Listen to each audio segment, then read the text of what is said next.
রাসূল সাল্লাল্লাহু আলাইহি ওয়াসাল্লাম বিষয়ক বক্তব্য নিয়ে মঞ্চে আসছেন ভাই মোহাম্মদ মনজুর জামাতে নাহবী।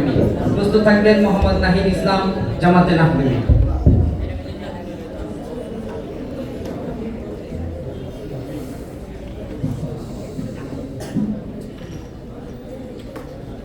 السلام عليكم ورحمة الله وبركاته. الحمد لله وكفى وسلام على عباده الذين اصطفى أما بعد فأعوذ بالله من الشيطان الرجيم بسم الله الرحمن الرحيم.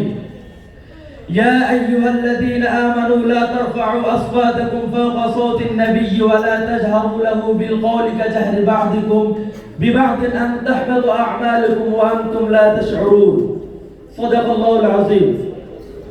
আল-আমান ছাত্র বাবালা কর্তৃক আয়োজিত বাৎসরিক বক্তৃতা সেমিনারের সম্মানিত সভাপতি, সুদক্ষ বিচারক মণ্ডলী ও মানসম্পন্ন উপবিষ্ট বাংলার দূর দূরান্ত থেকে ছুটে আসা এলএম পিপাসু ছাত্র ভাইয়েরা, সকলকে জানাই আমার অন্তঃস্থল থেকে আন্তরিক মোবারকবাদ। আজকের বিষয়বস্তু সময় সিরাতুন নবী সাল্লাল্লাহু আলাইহি ওয়াসাল্লামের মধ্য থেকে আমি বেছে নিয়েছি গুস্তাখ রাসূল হুশিয়ার। এই বিষয়ে আমি কিছু আলোকপাত করার চেষ্টা করব ইনশাআল্লাহ। প্রিয় উপস্থিতি, রাসূলুল্লাহ সাল্লাল্লাহু আলাইহি ওয়াসাল্লামের আগমনের পূর্বে পুরো পৃথিবীর ধর্মীয়, রাজনৈতিক এবং সাংস্কৃতিক অবস্থা ছিল অত্যন্ত শোচনীয়। সেই সময়ের মানুষের ভিতরে ছিল না কোনো মূল্যবোধ, কোনো ইনসানিয়ত। একে অপরের প্রতি করত জুলুম, নির্যাতন, হানাহানি, মারামারি, কাটাকাটি ছিল যারা নিত্যদিনের কাহিনী। এবং সেই যুগকে বলা হতো আইয়ামে জাহিলিয়াতের যুগ। সেই যুগের মানুষকে বলা হতো পশুতুল্য। সেই আইয়ামে জাহিলিয়াতের যুগকে সোনার যুগে এবং সেই পশুতুল্য মানুষকে সোনার মানুষে গড়ে তুলেছেন রাসূল আকরাম সাল্লাল্লাহু আলাইহি ওয়াসাল্লাম। কিন্তু আজ আফসোস হয় যে রাসূল আইয়ামে জাহিলিয়াতের যুগকে সোনার যুগে এবং পশুতুল্য মানুষকে সোনার মানুষে গড়ে তুলেছেন। বিশ্বের বিভিন্ন প্রান্ত থেকে বিভিন্ন সময় সে রাসূলকে নিয়ে কটূক্তি করা হয়, সে রাসূলের শানে আঘাত দিয়ে কথা বলা হয়, সে রাসূলকে গালি দেওয়া হয়। যারা রাসূলকে নিয়ে কটূক্তি করে, যারা রাসূলের শানে আঘাত দিয়ে কথা বলে, যারা রাসূলকে গালি দেয়, তাদের কিছু স্পষ্ট ভাষায় বলতে চাই, হে আবু জাহেল, উতবা সাহেবের বংশধর, যেমনি ভাবে রাসূলকে নিয়ে কটূক্তি করে, যেমনি ভাবে রাসূলকে গালি দিয়ে, যেমনি ভাবে রাসূলের শানে আঘাত করে আবু জাহেল, উতবা সাহেব বাঁচতে পারেনি। আজও তোমরা রাসূলের শানে আঘাত করো, আজও তোমরা রাসূলকে গালি দাও, আবু জাহেল, উতবা সাহেবের মতো তোমরা বাঁচতে পারবে না ইনশাআল্লাহ। মুহতারাম হাজিরিন, যারা রাসূল সাল্লাল্লাহু আলাইহি ওয়াসাল্লামকে গালি দিবে, যারা রাসূলের ব্যাপারে বিদ্বেষ পোষণ করবে, তাদের বিরুদ্ধে আমাদের কি অ্যাকশন নেওয়া উচিত চলুন সাহাবীদের থেকে জেনে আসি। হযরত ইমাম মুজাহিদ রাহিমাহুল্লাহ বর্ণনা করেন, একদিন ওমর ইবনে খাত্তাব রাদিয়াল্লাহু তাআলার সামনে একজন মুস্তাক রাসূলকে হাজির করা হলো। তখন ওমর ইবনে খাত্তাব রাদিয়াল্লাহু তাআলা সেই মুস্তাক রাসূলকে হত্যা করে বলেন, হে লোক সকল, যদি আগামীতে কোনো ব্যক্তি রাসূলকে নিয়ে কটূক্তি করে, যদি আগামীতে কোনো ব্যক্তি রাসূলকে গালি দেয়, তাহলে তোমরা তাকে ঠিক এভাবে হত্যা করবে। অন্য এক বর্ণনা হযরত আব্দুল্লাহ ইবনে ওমর রাদিয়াল্লাহু আনহু বর্ণনা করেন, যে হুসাইন রাদিয়াল্লাহু তাআলা বলেন, যদি কোনো ব্যক্তি রাসূলের ব্যাপারে শুধুমাত্র বিদ্বেষ পোষণ করে, যদি কোনো ব্যক্তি রাসূলের ব্যাপারে শুধুমাত্র বিদ্বেষ পোষণ করে, তাহলে তাকে হত্যা করা হবে। প্রিয় উপস্থিতি, আমরা এই দুই বর্ণনা থেকে বুঝতে পারি, যদি কোনো ব্যক্তি রাসূলকে নিয়ে কটূক্তি করে, তাহলে তাকে দাফন করে দেওয়া হবে।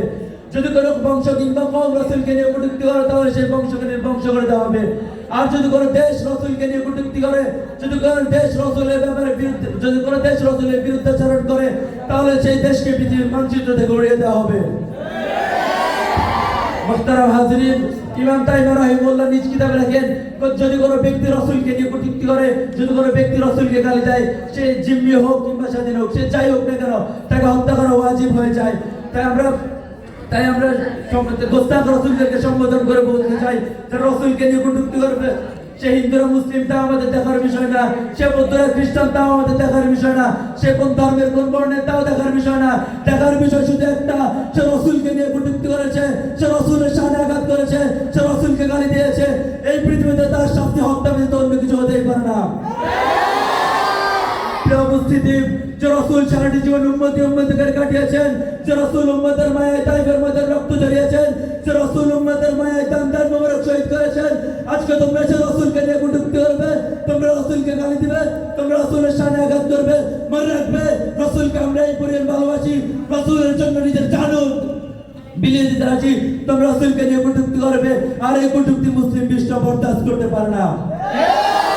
মুহতারাম হাজিরিন, গোস্তাখ রাসূলদেরকে সম্বোধন করে বলতে চাই, হয়তো তোমরা পাহাড় দেখেছো, পাহাড়ের উচ্চতা দেখোনি, হয়তো তোমরা সাগর দেখেছো, সাগরের গভীরতা দেখোনি, তোমরা হয়তো সিংহ থেকে সাগরের সিংহের গর্জন দেখনি, তেমনি ভাবে তোমরা রাসূলের উম্মত দেখেছ, তোমরা রাসূলের প্রেমিক দেখেছ, তোমরা আশিক রাসূল দেখেছ, কিন্তু এখনো তোমরা সেই আশিক রাসূলের অ্যাকশন দেখনি।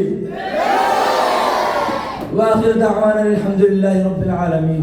क्या चाहिए, क्या चाहिए, गुस्ताखे रसूल की इज्जत चाहिए, क्या चाहिए, क्या चाहिए, गुस्ताखे रसूल की इज्जत चाहिए। মাশাআল্লাহ, জাযাকাল্লাহ ভাই মোহাম্মদ মনজুর আহমদকে। এই পর্যায়ে আমাদের সামনে রাসূল সাল্লাল্লাহু আলাইহি